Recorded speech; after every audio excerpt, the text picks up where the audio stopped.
êtes sur la Pan-Africaine Média 1, merci de nous rester fidèles. Soyez les bienvenus dans ce nouveau numéro de votre émission Génération News, l'émission qui donne la parole aux jeunes pour décortiquer des thématiques en lien avec cette jeunesse qui représente, comme vous le savez, l'avenir de notre magnifique continent, l'Afrique. Génération News, vous connaissez le procédé également, scindé en deux parties. La première partie, avec mes invités, nous allons plonger dans le monde du stress. Comment justement dompter le stress dans le milieu professionnel? On en saura un peu plus en première partie d'émission. En deuxième et dernière partie d'émission, pas très loin de la première thématique, nous allons parler de la confiance en soi. Faut-il aujourd'hui voir la confiance en soi comme un facteur, un moteur de réussite? Les éléments de réponse en fin d'émission avec mes invités. Ils sont là sur ce plateau de Génération News. Nous avons un habitué, Valentin, c'est ta troisième participation à Génération News. Je rappelle que tu es étudiant en diplomatie. Merci d'avoir répondu à l'invitation Génération News. C'est toujours un plaisir pour moi. Juste en face de toi, nous avons Ornella. Ornella, vous êtes étudiante dans le domaine de la fiscalité. Merci d'avoir répondu à l'invitation Génération News. Merci à vous. Et on poursuit la phase de présentation avec notre ami Romuald. Vous êtes étudiant en droit, première participation, toujours évidemment un plaisir de recevoir les nouveaux sur ce plateau. Merci d'être de nôtre aujourd'hui. Merci Régis. Et on termine la phase de présentation avec Océane. Vous êtes étudiante en design. Merci d'être de nôtre aujourd'hui et merci d'avoir répondu à l'invitation de médias. Beaucoup. Les amis, nous allons tout de suite entrer dans le vif du sujet. Je le disais dans mon introduction, Romuald, je me tourne vers toi pour donner un petit peu le là de cette première partie d'émission. On parle du stress dans le milieu professionnel, en l'occurrence dans la performance que nous donnons dans ce milieu-là. Tout de suite déjà pour entrer dans le vif du sujet, définition des mots-clés, ta définition personnelle du stress et quel impact aujourd'hui sur la performance en milieu professionnel selon toi? Alors aujourd'hui, selon moi, le stress n'est pas un trouble mental spécifique, mais il est de rigueur de dire que c'est un ensemble d'éléments qui portent à ce que l'individu soit traversé par une certaine anxiété qui aujourd'hui a un impact néfaste sur la performance au travail et même aussi dans la vie personnelle.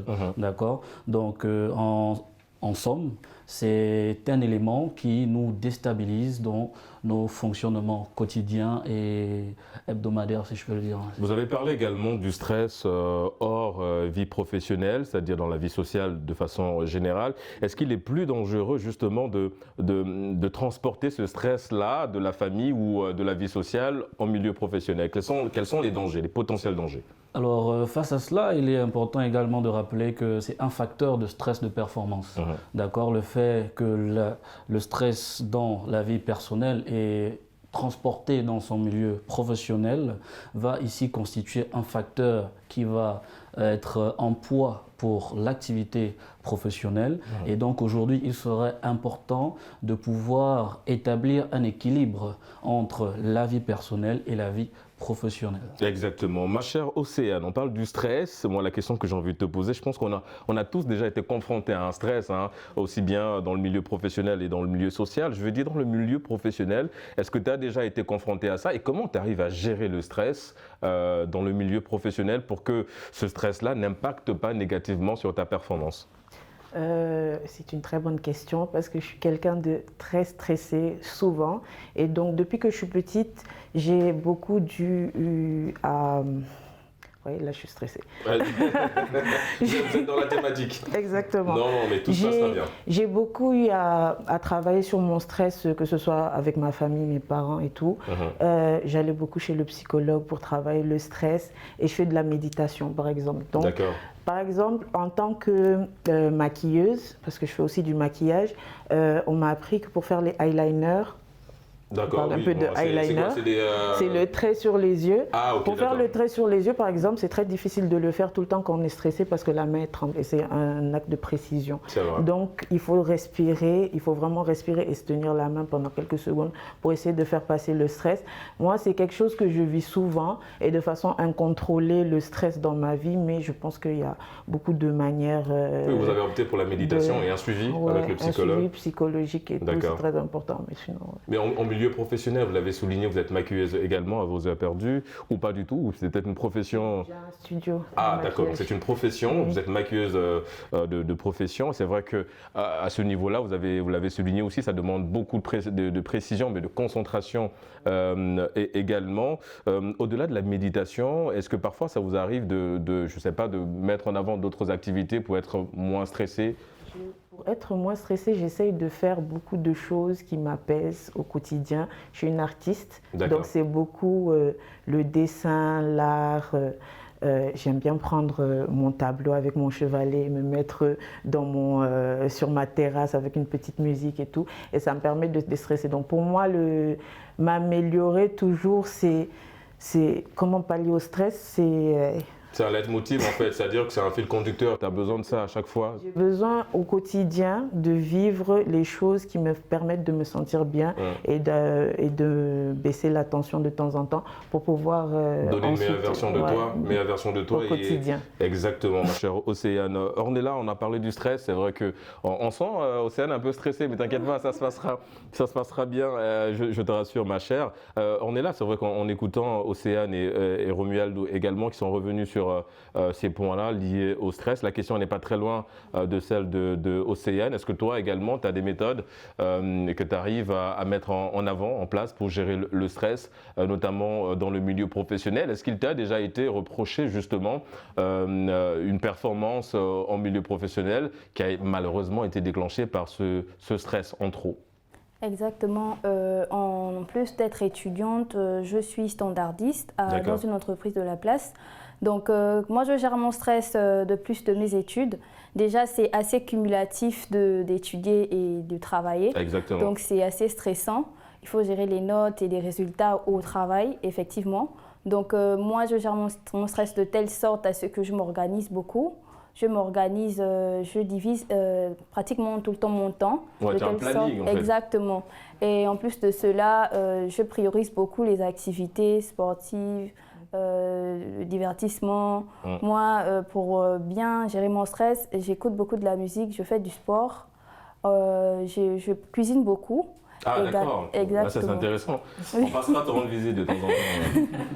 Donc ça me permet de gérer mon stress et moi je peux juste ajouter que dans le milieu professionnel, pour gérer le stress, il faut d'abord se sentir bien.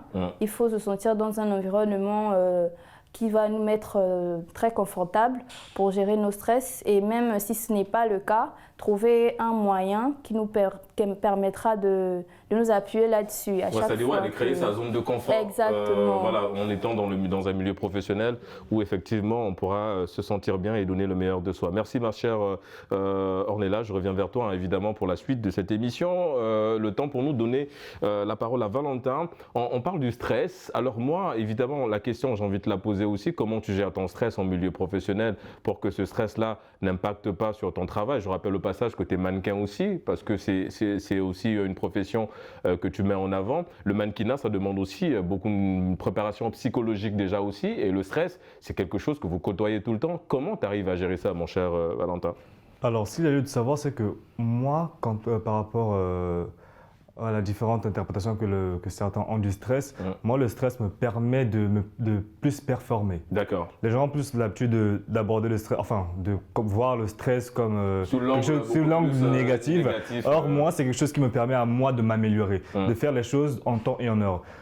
Au niveau de mannequinat, comme tu as eu à le dire, quand il a lieu de faire des préparations et autres, les autres mannequins auront plus tendance à stresser pour se dire « Waouh, à quel moment on doit passer? On doit faire ça, on doit faire ça. » Or, moi, ça m'amuse. C'est dans ce moment-là où moi, je suis carrément détendu et d'un air très amusé. Je suis impatient d'aller affronter les personnes qui sont venues pour assister au défilé. Et à quel moment tu stresses alors? Moi, je suis curieux de savoir ça. À quel moment tu stresses? Dès lors qu'il y a un public en face de moi et ou encore où je dois présenter quelque chose, c'est dans ce moment que je suis stressé et c'est dans ces moments où je me dis je dois faire de mon mieux, je dois m'améliorer, je dois beaucoup performer. Donc c'est dans ce moment que je me dis on va tout donner. Alors toi, tu vois beaucoup plus le stress comme un facteur de motivation qu'autre chose en fait. Ça me donne beaucoup plus d'adrénaline également. Et justement, par rapport à ça, mon cher Romuald, est-ce qu'aujourd'hui, le fait que certains chefs d'entreprise usent un petit peu de ce qu'on peut appeler comme une sorte de psychologie inversée, à l'image de ce que notre ami Valentin vit, est-ce qu'on a l'impression que dans le milieu professionnel, nos employeurs ont tendance à jouer un peu sur ça, sur la psychologie inversée, c'est-à-dire on va te mettre énormément de stress ou on va simplement te décourager pour t'encourager quelque part. Est-ce que ça aussi, c'est pas un peu dangereux? Est-ce que c'est pas un couteau à double tranchant quelque part? Alors, tout dépend de l'individu qui est face à l'employeur, parce qu'effectivement, ça peut s'avérer être une pratique très dangereuse, mais comme aussi, ça peut s'avérer être quelque chose de bénéfique pour l'employé. Parce que, et tout dépend également de l'idée qu'a l'employeur face à son employé. Si c'est quelqu'un qui a eu le temps d'étudier la personne en face, elle peut déterminer si oui, lorsque la personne est stressée, elle travaille mieux, ou alors sinon, quand elle n'a pas le feu derrière, elle travaille moins. Donc, selon l'appréciation de l'employeur, il est assez facile de distinguer si oui, l'employé a besoin de pression pour bien faire les choses, ou sinon, l'employé n'a pas besoin de faire de pression. Mais c'est très dangereux parce que dans le monde du travail, il faut être très performant, et cela à tout moment, parce que c'est un monde qui ne laisse aucun répit. Et on est en perpétuelle concurrence. Et c'est cruel. À tout moment, si tu n'es pas performant et si tu n'as pas un manager qui croit en toi, qui veut que tu sois là, tu peux, même si tu n'as pas de stress, tu fais rien, parce que c'est exactement ça. Quand je parlais tout à l'heure de la psychologie inversée, c'est parce que, alors moi je suis très fan de tout ce qui est en lien avec la neuroscience, donc qui touche au cerveau. Et en fait, il est dit que le cerveau est programmé pour refuser la négation. Et vous voyez, en général, quand on veut te challenger, on te dit tu n'es pas capable de. On va te dire ouais, mais Océane, je suis désolé, mais tu ne peux pas dessiner Beyoncé.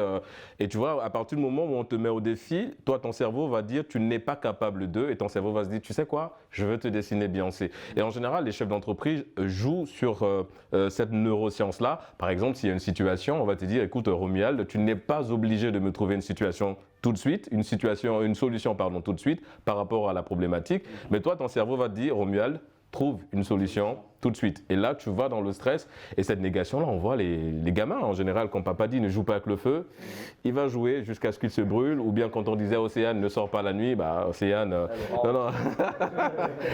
Non, mais c'est un exemple. Non, c'est pour justement aller dans le même sens, pour dire que le cerveau est programmé pour refuser la négation. Et cette négation-là, en fait, les chefs d'entreprise, en général, jouent dessus avec la psychologie inversée. Océane, justement, par rapport au stress, puisque nous sommes dans la thématique, est-ce que c'est pas nous qui créons un peu ces stress-là? Je prends un exemple assez simple. On est étudiant, on a un examen le 7, on va se dire, tu sais quoi, je vais réviser à partir du 6. Et là, on a un stress supplémentaire. Est-ce que ce stress supplémentaire-là, nous ne sommes pas à l'origine de ça, ma chère Océane? Moi, je pense que si. Mais il faut aussi, ça dépend des gens, parce que je pense que pour tout le monde, comme il l'a dit tout à l'heure, toute personne doit savoir aussi quel genre de stress est bénéfique pour elle ou pas. Moi, j'ai toujours été celle qui, j'ai pas besoin qu'on me stresse, je me stresse assez moi-même toute seule, donc j'ai besoin de plus de paix, mais il y a d'autres personnes, comme il dit Valentin, qui ont besoin de ce stress-là. Il marche au stress, lui. Non, mais par exemple... Moi, j'ai les années de 7, c'est le 7 à minuit, je commence à étudier. Voilà. Non, mais je veux dire, il y a des gens pour eux, être sous pression, c'est bénéfique pour eux. Et puis, il y en a d'autres comme moi. J'ai besoin de tout planifier, de tout régler, de savoir que j'ai un programme de révision pendant 2 semaines avant d'aller à l'examen. Sinon, quand je vais arriver, gâté. Même si j'étais prête, c'est gâté. Donc, moi, le stress, vraiment, non. Donc, je pense que ça dépend un peu du profil de chaque personne. Et sa capacité à mieux gérer exactement. Le stress. Ma chère Ornella, est-ce que quelque part aussi, ça ne nous empoisonne pas? Parce que quand on parle de santé mentale, le stress aussi joue un rôle très important. On a un taux de suicide malheureusement qui est élevé selon un dernier rapport de l'OMS qui date de 2017. Un taux de suicide élevé chez des hommes, chez des étudiants aussi qui sont parfois victimes de stress. Et le stress plonge dans la dépression. Et la dépression malheureusement renvoie à une perte. Il y en a qui décident de sauter la vie. Est-ce que le fait de se mettre autant de stress ne nous tue pas de l'intérieur et, pour faire court, ne nous élimine pas aussi de ce monde? Il serait mieux de ne pas se mettre trop de stress, parce que dès l'instant où on commence à se mettre trop de stress, ça finira par nous tuer. L'essentiel ici, c'est de savoir à quel moment nous sommes trop stressés et de faire des efforts pour ne plus l'être. Exactement, identifier le mal, exactement, le problème. Parce qu'après, on va pas si la personne se plaît dans le stress, il n'y a pas de souci, mais si vient déjà le moment où l'on constate que le stress est en train de nous nuire, on doit trouver des moyens pour sortir de ce stress-là et essayer de vivre normalement. Les moyens aussi, c'est comme à l'image d'Océane, c'est de consulter, voir des spécialistes qui peuvent mettre des mots sur nos mots, donc les mots, les paroles sur nos difficultés. Ici, déjà, il faut se connaître, savoir si le spécialiste sera l'élément clé pour nous faire sortir du stress ou simplement parler à quelqu'un qui nous est proche ou faire trouver quelque chose qui pourra nous faire sortir de là. Exactement, chacun connaît ce qui est mieux pour soi. Donc ici, si on veut, chaque individu veut sortir d'un stress assez prolongé, il faut déjà faire quelque chose qui nous épanouit personnellement. Alors, Valentin, toi, tu es beaucoup plus dans ce que les psychologues appellent le discours mental, c'est-à-dire que cette capacité à se parler soi-même face à une compétition. Vous voyez, par exemple, les athlètes, avant de monter sur le ring ou sur la piste, ils se parlent à lui-même. C'est ce qu'on appelle le discours mental, c'est le fait de s'encourager. Je pense qu'on a toujours cette petite voix dans nos têtes qui nous dit « vas-y, tu vas y arriver, tu peux ». C'est en tout cas, les psychologues l'appellent le discours mental. Est-ce que c'est quelque chose que toi, tu nous l'as dit tout à l'heure, tu privilégies beaucoup plus le stress dans le sens positif comme un facteur de motivation que de démotivation, mais comment tu arrives toi, du coup, à consolider ces deux points entre le boulot de mannequinat et celui d'écrivain aussi et celui d'étudiant, tout ça, est-ce que ce ne sont pas des facteurs de stress? Comment tu arrives à consolider tout ça? Waouh, très belle question. Donc, j'aurais peut-être du mal à y répondre, mais la chose dont je peux dire, c'est que j'arrive quand même à caler les heures de... Enfin, j'arrive quand même à programmer tout cela. Un planning.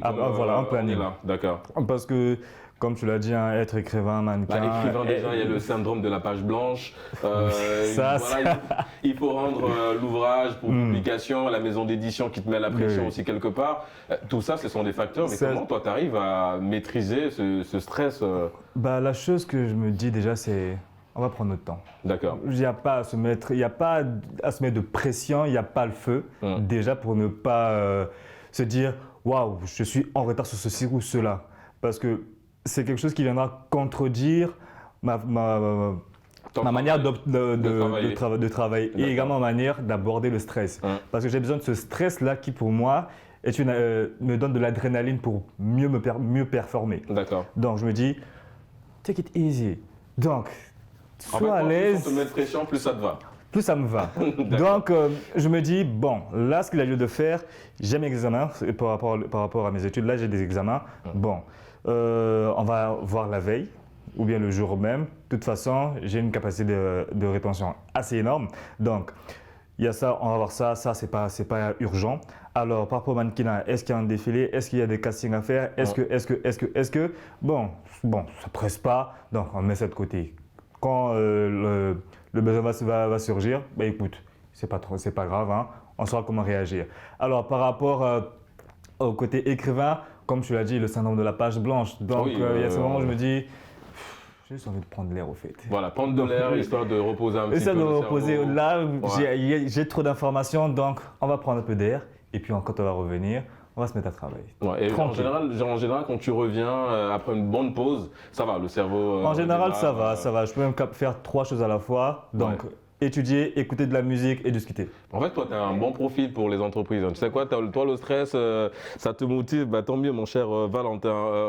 Romuald, je viens à toi parce qu'en préparant cette émission, je suis tombé sur une info que nos amis psychologues ont tenu à mettre en avant. C'est notamment sur le stress, mais l'impact et le rôle parental également dans la gestion du stress. Parce que tout à l'heure, on est là à soulever un point hyper intéressant en parlant d'identifier d'abord le problème, ensuite apporter des solutions pour mieux gérer son stress en milieu professionnel, mais il est dit par rapport à nos amis psychologues que les parents ont un rôle important dans la gestion du stress, notamment sur les plus petits, parce que lorsqu'ils sont face à une prestation, en général dans la salle, on a besoin d'avoir ce qu'on appelle un point de repère. Et en général, le point de repère, c'est le parent. Je pense qu'on a tous déjà été victimes de ça. Tu dois soutenir, tu cherches dans la salle un point de fixation, et si tu tombes sur ton frère, ta grande sœur, ça va, on est rassuré, on gère mieux le stress. L'impact et le rôle parental aujourd'hui, mon cher Romuald, dans la gestion du stress. Alors, Régis, C'est vrai, parce qu'aujourd'hui, on se trouve dans une situation où, lorsqu'un individu atteint sa maturité, c'est fort déjà de beaucoup d'expérience, notamment l'expérience parentale qui est essentielle pour le développement personnel d'un individu,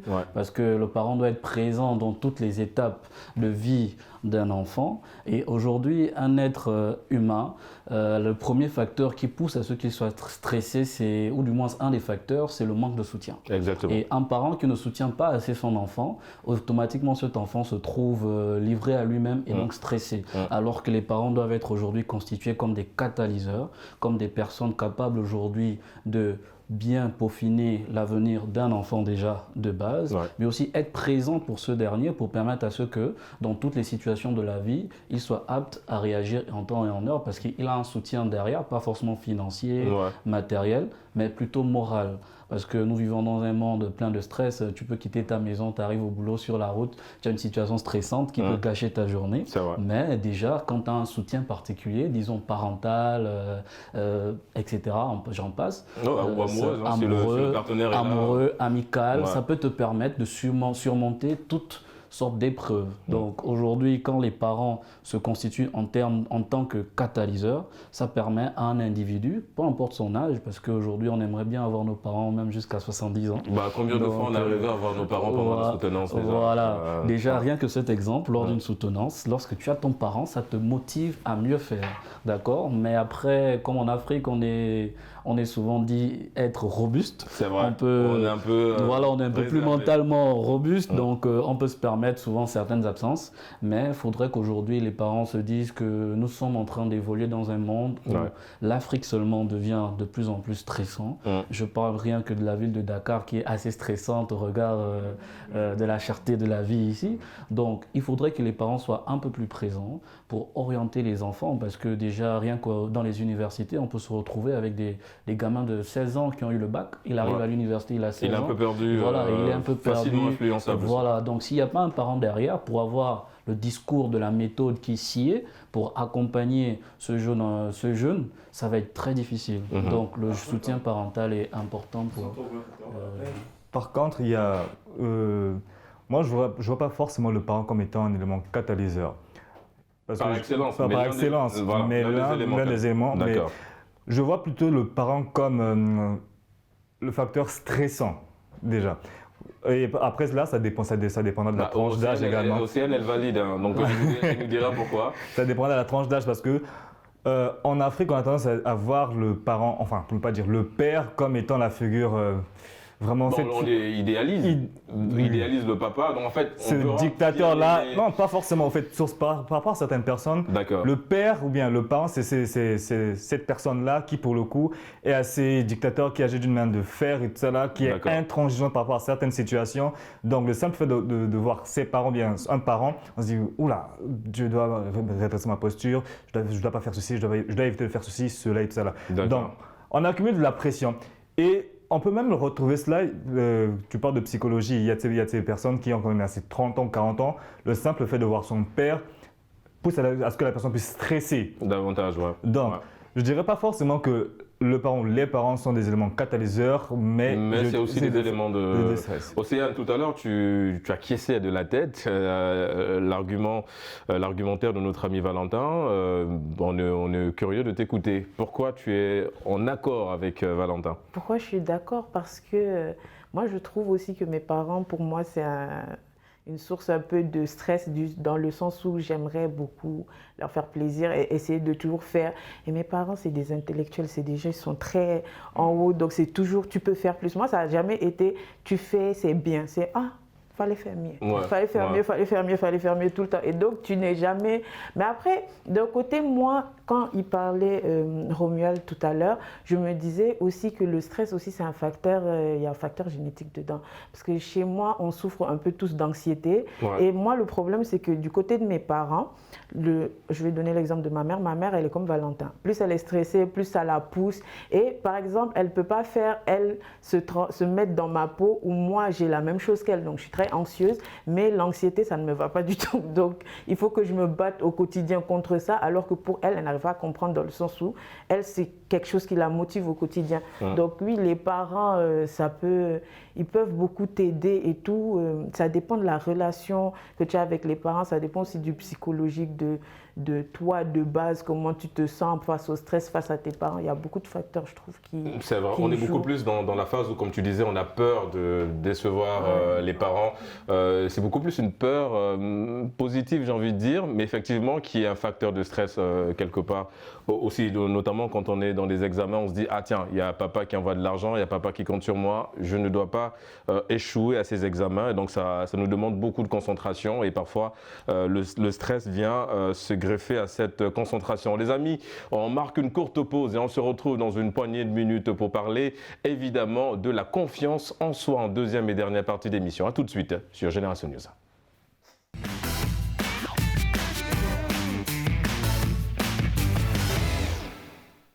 De retour sur le plateau de Génération News pour la deuxième et dernière partie d'émission. Juste avant la pause, on parlait de la confiance en soi pour cette deuxième et dernière thématique. Océane, je me tourne vers toi. On parle de la confiance en soi. Faut-il aujourd'hui voir un petit peu cette qualité comme un facteur clé en termes de réussite? Est-ce que la confiance en soi, c'est quelque chose qui t'habite déjà, ma chère Océane? Si j'ai confiance en moi. Exactement. Je peux dire, j'en parlais tout à l'heure avec Valentin, et je pense que la confiance en soi, encore une fois, c'est un spectre. C'est pas quelque chose comme je vois, rigide, de figé tous les jours, 70% de confiance, 90%. Pour moi, ça fluctue avec le temps, avec les journées, avec comment je me sens. Des fois, j'ai beaucoup plus confiance en moi, des fois un peu moins. Et le un peu moins, on va s'intéresser à le un peu moins. C'est parfois causé à quoi? C'est dû à quoi? Cette absence de manque de confiance? Non, mais ça peut être causé par n'importe quoi. Par exemple, je peux me lever un beau matin, je prends ma tenue, je n'ai pas le temps d'aller en cours, de bien choisir mes habits, donc je prends un habit, ça ne me plaît pas, j'arrive, je me dis, oh là là. Ouais. Donc, il y aura toujours un peu de confiance en soi, mais ça diminue mon charisme, donc c'est un peu compliqué. Mais sinon, je ne sais pas, la confiance en soi, voilà, pour moi, c'est un peu quelque chose que je vis au quotidien, qui m'anime. Qui nous donne en tout cas la version de Océane qu'on a aujourd'hui. Exactement. Le fait de, parce que aujourd'hui tu es maquilleuse professionnelle, tu l'as souligné également, ça aussi ça demandait de la confiance en soi avant de se lancer dans ce domaine-là, sachant que c'est un secteur où il y a beaucoup de jeunes femmes qui se lancent dans ça, donc c'est un secteur très concurrentiel. Comment toi également tu as réussi à avoir cette confiance en soi pour te lancer dans ça et de mettre en place ton business? De base, moi, j'étais partie pour me lancer dans des études très classiques et simples. Mes parents, ils sont dans la médecine. J'allais me lancer dans le paramédical. Ah, d'accord. Et je me suis dit, j'ai commencé les études, ça allait, mais je n'étais pas épanouie et j'en ai parlé à mes parents. Et donc, pour moi, en fait, c'était ne pas prendre de risque d'aller travailler avec ma mère dans le bureau qui est déjà créé pour moi et tout. Et donc, c'était beaucoup de risques de se dire que j'allais faire quelque chose que j'aimais vraiment. Moi, c'est l'art. Je l'ai dit tout à l'heure, c'est l'art, c'est la peinture, c'est le maquillage, c'est exprimer ce que je ressens par rapport avec mes doigts, avec mes mains. Exactement. Donc, c'était quand même compliqué de base et donc j'ai dû faire preuve de confiance en soi et c'est beaucoup grâce à mes parents que j'ai trouvé cette force-là de me dire que j'allais être la meilleure dans ce que je faisais et tout. Et j'ai donc, pour moi, je suis très... j'ai besoin d'être sûre. C'est pas dans mon cerveau, je me dis non, c'est moi la meilleure. Il faut que j'aille à l'école. Donc, j'ai fait une formation en maquillage pendant 1 an et tout. Et genre là, j'ai été diplômée. J'ai su que j'étais prête à ouvrir mon commerce, mon studio. C'est un peu comme ça. Moi, la confiance en moi, ça passe par savoir que ce que je vais faire, c'est très tracé, avoir tous les pions déjà. Je suis très comme ça dans mon cerveau. J'ai besoin que tout soit déjà réglé, tout soit déjà carré. Justement, par rapport à ça, Romuald, par rapport à l'expérience de notre amie Océane, merci d'avoir partagé cette expérience avec nous au passage. Est-ce que s'il fallait faire une équation pour les mathématiciens, est-ce que confiance en soi égale réussite? Bon, particulièrement oui, parce qu'aujourd'hui, plus tu crois en toi, plus tu es capable de franchir tous les obstacles qui se présentent à toi, d'accord? Donc, il est impératif de croire en ce que tu veux déjà, en ayant une vision, et dès que c'est fait, tu es capable de gravir n'importe quelle montagne pour peu que tu saches où tu vas, d'accord? Donc, en fait, il faut avoir une vision. Voilà, il faut avoir une vision claire, et de là, dès que tu as cette vision, tu te donnes les moyens de croire en cette vision, tu as cette confiance en toi déjà qui te permet aujourd'hui de gravir les échelons au fur et à mesure. Et pour ça, il faut être capable de t'accepter d'abord, savoir qui tu es, faire une introspection régulière et quotidienne pour savoir à quel niveau tu es, parce que tout dépend également de ton évolution. Parce qu'aujourd'hui, tu ne vas pas vouloir être un étudiant en 3e année et vouloir être consultant sur les grandes chaînes de télévision, ça risque de te porter préjudice. Donc, avoir confiance en soi, c'est également connaître sa capacité et de temps à autre sortir de sa zone de confort. Alors, il y a plus... Oui, vas-y, on est là. Tu veux rebondir sur un point? Je voulais rebondir, juste rajouter que confiance en soi rime avec acceptation de soi déjà. C'est ce qui va nous permettre d'avoir confiance en nous. Et vraiment, rebondir sur le fait qu'il dit que quand on a confiance en soi, on est réel. Ça rime avec la réalité aussi. Parce que, bien sûr, on ne peut pas... Certes, on a confiance en nous, mais on est aussi conscient qu'il y a des steps qu'on ne peut pas franchir malgré le fait que l'on est plein de confiance. Il faut être réaliste aussi. Exactement. Mais je reste avec toi, ma chère Ornella, avant de donner la parole à Valentin. Tout à l'heure, on parle de confiance en soi. Alors, pour le cas de Océane, elle s'est appuyée un petit peu aussi sur ses parents, sur sa volonté aussi et les différentes passions qu'elle avait pour essayer de se lancer, aller de l'avant. Aujourd'hui, on observe malheureusement une forme de démotivation chez beaucoup de jeunes et chez même des adultes de façon générale. Tu as quelqu'un qui a une idée et comme je dis souvent, il y a une différence entre l'idée et un projet parce que l'idée c'est dans la tête et quand tu sors cette idée de la tête pour mettre dans un papier, ça devient un projet. Malheureusement, beaucoup se limitent au stade de l'idée. Ils ne vont pas de l'avant à l'image d'Océane qui a vraiment dompté ses peurs, elle est très loin. Beaucoup de démotivation observée. On observe par ricochet également la naissance de ce qu'on appelle aujourd'hui des coachs en développement personnel qui nous aident à donner une meilleure version de nous. Comment expliquer cette démotivation-là? Comment expliquer qu'aujourd'hui, en fait, le manque de confiance en soi s'installe énormément chez des jeunes et même chez des adultes? Comment expliquer ce phénomène, ma chère Ornella? Bon, déjà parce qu'on est dans une société où il y a beaucoup de concurrence. On est dans une société où on se fie trop à ce que l'on voit. On n'essaie pas de prouver nous-mêmes. Et déjà, si on n'essaie pas et on n'ose pas nous-mêmes, on restera forcément figé sur ce que l'on voit et ce que l'on pense de nous. Exactement. Des fois, on se croit incapable peut-être, on va dire, de réunir 100 000 en 24 heures, alors que c'est un exemple. Oui, alors qu'il y a plusieurs moyens de le faire. Je suis d'accord. Ce n'est pas impossible, vous voyez. Donc, moi, je pense que chacun de nous doit être capable d'utiliser ce que nous avons comme connaissance, intelligence. Déjà, on doit remercier ce que nous devons remercier. On ne va pas dire Dieu, etc. Ça dépend des croyances. On doit remercier le bon Dieu, pour moi, d'avoir nos capacités, nos mains, nos pieds, parce qu'il y en a qui n'en ont pas. Déjà, de pouvoir utiliser cela. Donc, au lieu d'être figé sur le fait qu'on ne peut pas, on doit au moins essayer. Bon, moi, je pousse à toutes ces personnes-là d'essayer. Et même les personnes qui sont en situation de handicap, ces personnes-là essaient, pour du coup, de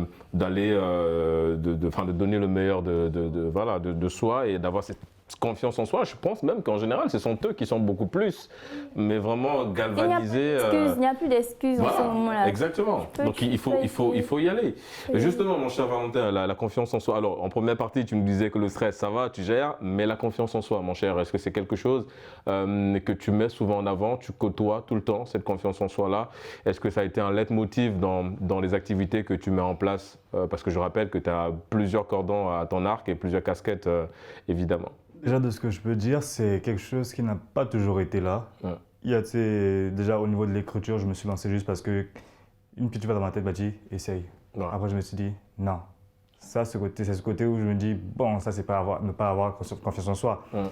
Mais je me suis dit « essaye quand même ». Est-ce qu'il y a des gens qui t'ont démotivé? Je te dis, par exemple, quelqu'un qui est dans le domaine de la littérature depuis, qui sait que tu es mannequin, et étudiant qui t'a potentiellement découragé à travers une phrase en te disant tu n'es pas capable de, ce n'est pas ton domaine, des phrases aussi dures à entendre. Ça arrive dans tout le temps en fait. Mais après, je me suis dit, bof, c'est lui, c'est son point de vue, je n'en discute pas, je ne vais pas discuter. Moi, je fais ce qui m'arrive, ce qui me vient en tête, je le fais. Donc, c'est une idée qui m'est venue en tête, écrit. Avant, je me suis dit, n'écris pas. Après, je me suis dit, bon, on va essayer. J'ai essayé, j'ai multiplié les textes et tout ça là, paf, le livre est sorti. D'accord. Ça, c'est pas quelque chose où je me suis dit, j'ai confiance en moi, machin. Non, c'était juste sur un coup de tête et ça a donné. Oui, mais il y avait un élément confiance en soi quand même, je veux dire, malgré les découragements. À un moment, oui. Je ne dirais pas qu'il était présent dès le départ dans tout le processus. Ouais. Non, il était là, mais s'il a lu mes autres en termes de pourcentage, il était là à 10%. D'accord. Donc le reste, c'était juste l'incertitude. Je me suis dit, on verra ce qui va arriver. Tout comme dans le mannequinat, quand je me suis lancé, je me suis dit, bof, on va essayer. Tout comme quand je suis venu ici, je me suis dit, on m'a appelé, on m'a dit, ça te dirait? Je me dit, ok. Tu vas essayer. J'essaie sur des coups de tête. C'est pas forcément que j'ai confiance en moi. Après, je me dis juste, à un moment donné. Confiance en soi. Oui, aussi, quelque part. Une forme. Au-delà du courage, il y a une confiance en soi. Voilà, tu connais tes capacités, donc tu sais que tu es capable de. Il y a également l'envie de prouver. D'accord. De prouver que je peux, je suis capable de faire. Tu es capable? Non, en fait, pas forcément que je sais que je suis capable, mais juste de prouver, de me dire, hey, je vois peut-être faire la chose. Enfin, on va essayer. Tu te lances des défis personnels. Je me lance des défis, en fait. D'accord. C'est ça, je me lance des défis. Quand tu te lances un défi, tu n'as pas une petite voix qui te dit que bon, je veux me prouver quelque chose et voilà, je dois avoir confiance en ce que je vais faire pour. Non, parce que c'est quand même assez compliqué parce que je me dis, tu n'es en défi avec personne, même avec toi-même. Sauf avec toi-même. Bon, même avec moi, je me dis, petit, c'est pas la lutte, au fait. Donc, tu as une belle vie, Valentin, quand même. Tu as une vie maîtresse, pas de stress. En fait, tu vis ta vie et tu mets les avis de côté. C'est ça. Je me lance des défis, enfin pas que je me lance des défis, mais je me dis, essayant, j'ai essayé le basket. Je me suis dit, on va faire le basket. Je me suis dit, pourquoi pas, j'ai fait le basket. Après, le jiu-jitsu, pourquoi pas, je suis allé. Le cyclisme. Le aussi, c'était un défi personnel? Un peu. Très polyvalent. Et justement, cette polyvalence, elle est assez impressionnante, mon cher Valentin. D'ailleurs, réussir, c'est tout le mal qu'on te souhaite dans cette forme de polyvalence-là. Ornella, moi, je vais revenir sur un point qu'il a souligné en parlant justement de la confiance en soi. Il a parlé de l'environnement aussi. Est-ce que l'environnement peut être un facteur d'absence de confiance en soi ? Oui, exactement. Moi, je vais dire oui parce que je vais prendre un exemple sur quelqu'un qui est né dans une famille riche et qui a beaucoup de carences. Et on va prendre un exemple d'une famille riche assez stricte. Donc, si à chaque fois il essaie quelque chose, il n'est pas automatiquement encouragé ou il ne se sent pas au même niveau que les personnes qui sont autour de lui, je pense que ça peut mener à cette personne à perdre confiance en soi. Exactement. Donc, moi, je vais juste prendre cet exemple et revenir sur la question. Dire que l'environnement peut être un facteur. Si déjà tu es dans un environnement assez négatif, ça va pousser à beaucoup réfléchir sur comment faire pour avoir confiance en moi rapidement pour sortir de là. Donc je pense que oui, l'environnement peut jouer un facteur assez décisif sur la confiance en soi et de manière aussi positive comme négative, ça dépend du contexte. Est-ce que la confiance en soi, du coup, mon cher Romuald, avant d'aller vers Océane, est-ce que la confiance en soi aussi, c'est en lien avec le courage? Est-ce que le fait d'être vraiment sûr de nos capacités, c'est aussi le fait d'être en communion avec nous-mêmes? Je pense que vous l'avez souligné également, mais c'est surtout comme à l'image de ce que Valentin met en avant, c'est vraiment faire fi des commentaires, des avis des gens. Effectivement, la confiance en soi, c'est pas toujours mettre de côté les avis des gens, mais essayer de faire ce filtre-là, essayer de prendre tout ce qui est positif, qui peut t'aider à avancer, et tout ce qui est négatif, tu essayes de laisser ça derrière. Si jamais un jour tu veux consulter ça, on ne sait jamais. Mais c'est un fait qu'aujourd'hui, la confiance en soi est un élément qui nécessite effectivement à ce qu'on puisse considérer tout ce qui nous entoure, que ce soit les avis positifs ou négatifs. Et de ces avis-là, on saura effectivement où est-ce qu'on va, parce que comme je disais tout à l'heure, tout dépend de la vision. Exactement. Et ta cette boussole. Voilà, ta vision doit être en parfaite harmonie avec ton environnement, avec tes défis, les défis que tu te donnes, mais également il faut que tu aies un certain soutien parce qu'on parle bien, mais le soutien gravite autour en quelque sorte. Et d'ailleurs, nous voulons t'interrompre, mon cher Romuald, parce que ça va dans le même sens. Par exemple, dans les pays occidentaux, on voit que très tôt, les parents essaient d'inculquer cette confiance en soi aux plus jeunes. On voit des fois dans des activités où ils inscrivent leur progéniture dans des activités. Notre ami Valentin a essayé beaucoup d'activités. Et ça aussi, justement, le rôle parental, mon cher Romuald. Parce que c'est comme je le disais, aujourd'hui, les parents doivent se constituer en catalyseur. Et ça, c'est dans tout, dès le socle même de la vie de l'enfant, le parent doit se constituer en catalyseur. Comme je le disais, le fait d'inculquer un certain nombre de responsabilités à l'enfant dès le jeune âge, pas pour le stresser, mais pour l'habituer à être face à des difficultés, à des défis, ça aide vraiment à ne pas avoir d'impact négatif dans ton social, d'accord? Et comme tu le disais tout à l'heure, Régis, effectivement, il y a en Europe, par exemple, où des enfants, dès 5 ans, vous commencez une discipline et vous verrez, d'ici 10 ans, on a l'exemple d'aujourd'hui d'un certain Léon Marchand qui a 22, 23 ans, qui nous prend 4 médailles d'or aux Jeux Olympiques de 2024 et une médaille de bronze. Et ce qui est assez intéressant avec lui, c'est qu'il y avait 7 ans en arrière, son coach disait qu'il allait être champion du monde et que, en fait, la force de ce jeune, c'est le mental. D'ailleurs, il a dit que lui, à chaque fois qu'il commence une compétition, il ne se voit pas perdre. Lui, il voit déjà la victoire. Donc, ayant eu un parent déjà dans le domaine, c'est un parent qui a été un socle, un pilier pour son évolution. Et aujourd'hui, tous les parents doivent se constituer en catalyseur permettant à ce que les enfants puissent aller de l'avant. Et c'est l'exemple palpable qu'on a aujourd'hui avec Océane. Est-ce que justement, cet exemple-là, on revient sur les parents, tu l'as souligné, mais on va peut-être y rester quelques minutes, ma chère Océane, si tu me le permets, bien sûr. Est-ce que quelque part, cette prise de responsabilité, ce legs a été fait très vite? Est-ce que tout de suite, les parents t'ont fait confiance dans les différentes activités que tu voulais mettre en place? Moi, depuis, je suis l'aîné de la famille. Ah, d'accord. Et donc... on comprend la pression. Parce qu'en général, quand tu es l'aîné de la famille, tu n'as pas, tu n'as pas droit à l'erreur. Exactement. Donc, comme je suis l'aîné, j'ai dû... en plus, l'aîné, ça c'est un autre sujet de conversation, mais l'aîné dans une famille africaine, tu es comme la maman, la seconde tu es maman. la deuxième maman de tout le monde. C'est toi qui dois faire attention à tout le monde. Donc oui, j'ai eu beaucoup de responsabilités aussi. Puis ce que j'ai aimé dans mon enfance, c'est que j'ai pratiqué aussi, comme Valentin disait, beaucoup de sport. J'ai eu le goût du sport, le goût de la victoire, le goût de... aller dépasser ses limites et voir que finalement on a réussi. Il n'y a pas longtemps, je faisais un trail à Andorre sur 10 km, terrain accidenté et tout. Et franchement, quand j'ai terminé et que j'ai reçu ma médaille, alors qu'au départ, j'avais confiance en moi, comme je dis, c'est la fluctuation. Je suis arrivée en mode « Oh, mais c'est rien, c'est la montagne. » Au milieu, je vais mourir. À la fin, vraiment, quand j'ai eu ma médaille, ça a remonté ma confiance comme ça. Donc franchement, je pense que, Est-ce que les victoires aussi, c'est ça? Est-ce que les victoires aussi, c'est vraiment un catalyseur? Plus tu les enchaînes, plus la confiance en soi augmente. Exactement. Ça a été le cas pour toi? Oui. Plus tu réussis dans une activité, plus la confiance, elle monte. Oui. D'accord. Exactement. Et aujourd'hui, c'est quoi le prochain défi d'Océane? Il y a beaucoup de défis dans ma vie. J'ai une liste de défis comme ça, vraiment. J'ai beaucoup de défis. Donc, déjà aujourd'hui, c'était un défi de venir devant les caméras. Défi relevé. Défi relevé. Je suis un peu fière de moi comme ça. Justement, oui, Valentin, vas-y. Quand on par rapport à la question, moi, une victoire ou bien des victoires, bof, ça ne bouge rien.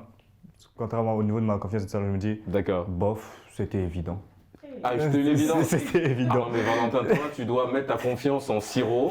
Tu dois le mettre dans des pharmacies. On va l'acheter tout le temps. Au fait, non, mais je te jure, mais t'as un mind qui est incroyable. Au fait, je dis ça dans l'optique où, quand j'arrive au bout de la chose et qu'à la fin, me décerne une récompense, je me dis, bon, ça me réjouit pas tant que ça, au fait. Pour toi, c'était quelque chose d'assez normal. Donc, bof, quoi. Où les autres seront extrêmement contents et tout ce qui va avec. Alors, moi, tu gères très bien le stress, tu ne vois pas la compétition. À quel moment, justement, tu te challenges? C'est uniquement personnel. C'est-à-dire que tu te dis, OK, je dois le faire. Si tu le fais, à partir de ce moment, tu passes à autre chose. À quel moment tu te challenges, mon cher Valentin? Très bonne question. Très bonne question. Parce que ma logique, c'est essayons. Essayons, d'accord. Essayons. Je sais, si c'est fait, je passe à autre chose. Si ça le fait pas, c'est pas grave. C'est à peu près comme la devise que j'ai, mon credo, comme on dit. C'est qu'une chose aille ou que ça n'aille pas, moi, ça m'arrange. Je continue ma marche. Ah ouais, mais ça c'est un mind assez incroyable, relativiser toujours. Mais je pense que c'est bien parce que, Romiel, je sais pas ce que tu en penses, mais je pense qu'aujourd'hui on a peut-être besoin de ça aussi, d'avoir cette capacité à relativiser, se dire ok, j'ai échoué aujourd'hui, peut-être voir l'échec comme étant justement une réussite derrière, parce que comme Nelson Mandela disait, paix à son âme, il ne perd jamais. voilà, il apprend toujours, soit il gagne, soit il apprend. Et l'apprentissage aussi passe par l'échec. C'est dommage qu'en Afrique, ou de façon générale, on voit toujours l'échec comme une porte fermée. L'échec est censé être une clé qui va te permettre de te lever, avoir cette confiance en soi, ce courage et d'aller ouvrir les portes du succès. Et pour moi, comme je dis, en fait, le succès, c'est comme un grand buffet où celui qui a le plus faim se lève et va se servir. C'est exactement comme ça que moi, je résume effectivement la confiance en soi et le succès. La confiance en soi, ma chère Ornella, est-ce qu'aujourd'hui, elle t'a conduit à une belle réussite? Je veux dire, aujourd'hui, tu es étudiante, tu es diplômée déjà aussi, de ce que on m'a laissé entendre. Est-ce que ce diplôme-là, c'est la résultante de cette confiance en soi? Oui, on va dire ça comme ça parce que je suis aussi intelligente. Hein. On n'en doute pas, on n'en doute pas. Ça se voit d'ailleurs, tu nous gratifies justement de cette intelligence sur Génération News. Mais oui, je veux dire, quelque part, tu avais déjà confiance en toi, tu avais justement cette intelligence que tu veux mettre en avant. Et ça aussi, ça a été un leitmotiv dans le fait de faire plaisir aux parents, mais surtout de te faire plaisir à toi-même en ayant ce diplôme. Bien sûr, bien sûr. Tout à l'heure, vous aviez énoncé un point là. Que nos parents nous envoient de l'argent chaque fin du mois, on se doit d'apporter des résultats. Déjà, ça fait partie déjà en grande partie de ce pourquoi j'ai eu ce diplôme. Et ensuite, la confiance en moi. Parce que même au-delà du fait qu'ils nous envoient de l'argent, si nous voulons arrêter les études, nous arrêtons. Non, logique. On a dit c'est obligatoire jusqu'à 16 ans, c'est ça? Ouais, si nous voulons, nous arrêtons. Donc moi, je me suis assez motivée. Déjà que je suis seule, je n'ai pas de famille à Dakar. Je me suis assez motivée. Le jour de ma soutenance, il n'y avait personne. Donc, je devais être seule face à des juristes. C'était pour la licence, c'est ça? Oui, la licence. C'est quoi pour le master? On va tous venir. On viendra tous t'assister là et tout.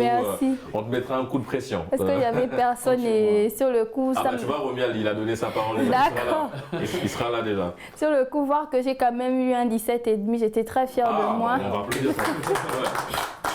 Merci.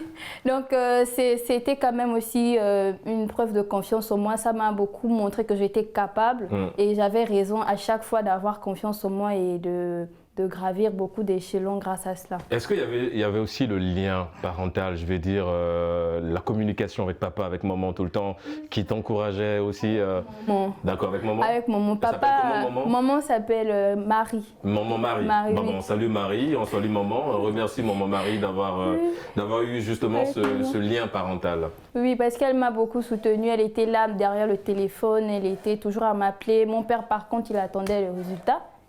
Ma mère, elle était plus sentimentale. Donc, c'est elle également qui m'a permis, ma grand-mère, elles étaient là, les deux, et je les remercie beaucoup parce qu'elles m'ont beaucoup permis moralement et mentalement d'y arriver certainement. D'accord, on remercie justement les parents. Romial, est-ce que c'est le cas aussi pour toi?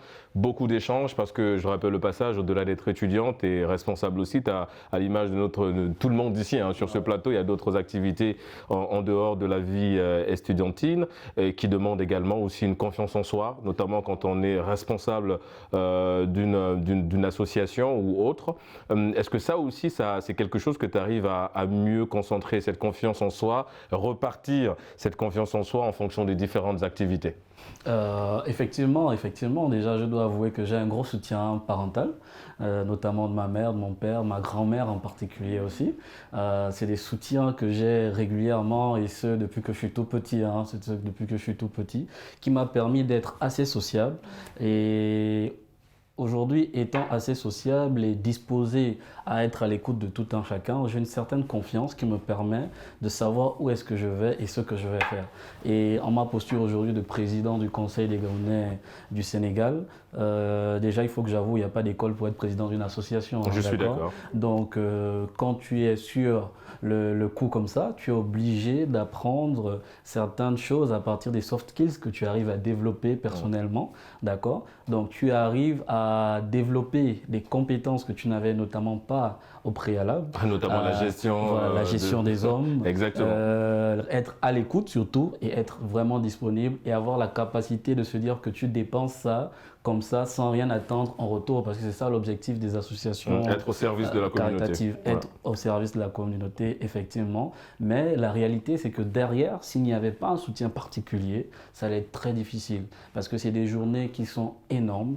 C'est des personnes différentes qu'on côtoie avec des comportements tout aussi différents. différent. Donc si derrière, on n'a pas des personnes avec qui on discute régulièrement, qui peuvent nous permettre de nous évader, ça va être très délicat. Moi, je discute beaucoup avec ma maman, notamment. Bah justement, en parlant de maman, mon cher, il faut remercier maman. Tu peux merci.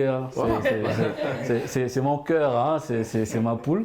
Donc, alors, ma mère, elle a un prénom particulier, c'est Sirène. Et elle est belle comme une sirène. Ah, la sirène, voilà. D'accord. Donc, tout s'explique alors. Voilà. Donc, de tout ça, ça m'a permis aujourd'hui de gravir certains échelons en me disant que, bon, je fais ça non seulement parce que derrière, je me félicite toujours de toutes les victoires que je peux avoir, parce que les grandes choses se constituent des petites victoires que nous arrivons à avoir dans la vie. Donc, il faut toujours se féliciter de toutes les victoires que nous arrivons à avoir. Et c'est grâce à ça également, et grâce au fait que j'ai envie de rendre mes parents fiers, que j'ai toujours pu surmonter certaines étapes et avec une certaine méthodologie, j'ai pu avoir confiance en moi en acceptant également mon état, mes capacités, mes compétences et de savoir qu'est-ce que je suis capable de faire aujourd'hui et qu'est-ce que je ne peux pas faire maintenant mais que je pourrais faire demain avec une certaine expérience acquise. Ok les amis, malheureusement nous sommes arrivés au terme de cette émission. Ça allait très vite, il y a encore plein de choses à dire sur la confiance en soi. Ça peut faire l'objet d'une deuxième émission. Ce sera avec plaisir de vous recevoir sur ce plateau Génération News. Je rappelle que nous avons reçu Valentin. Merci d'avoir répondu à l'invitation. Valentin, étudiant en diplomatie, ça a été un plaisir de te recevoir sur le plateau de Génération News. On est là, ça s'est bien passé l'émission quand même. Voilà, écoute, tu reviens quand tu veux. Merci d'avoir répondu à l'invitation de Génération News. Océane, le stress ça va, on a bien géré. C'est redescendu finalement. Voilà, en tout cas, merci d'avoir répondu à l'invitation Génération News. Ça a été un plaisir de te recevoir sur ce plateau. Romuald, un plaisir évidemment de te recevoir sur le plateau Génération News. Vous l'aurez compris les amis, c'est la fin de cette émission. Merci de l'avoir suivi. On se donne rendez-vous samedi prochain pour d'autres thématiques liées évidemment à cette belle jeunesse qui représente l'avenir de demain. Et d'ici là, n'oubliez pas, quoi qu'il arrive et quoi qu'il advienne, gardez le sourire en compagnie de nos programmes.